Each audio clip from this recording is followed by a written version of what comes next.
Now, her name was not Shua. Shua is her father's name. Her name was Shua. But they had 3 sons. The oldest was named Er grows up to marry a young woman by the name of Tamar, and we find that in Genesis 38:6.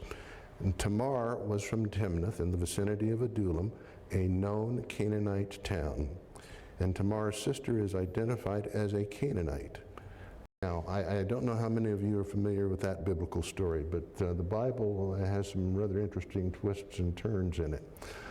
The man to whom Tamar was given as a wife, was wicked in the sight of God, and God killed him, called him home early on his mission.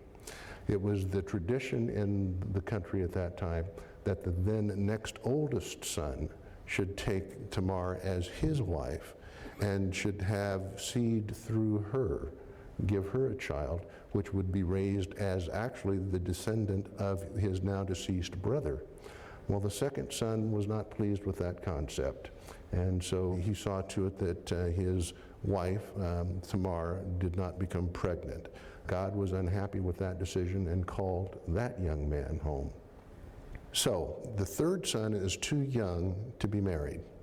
And so her father-in-law, Tamar's father-in-law, Judah, said, go home, stay with your family until the youngest son is old enough, and then we will have you marry him.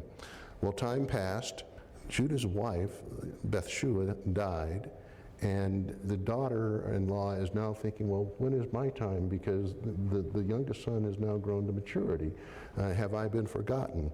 So she decided to play the part of the harlot.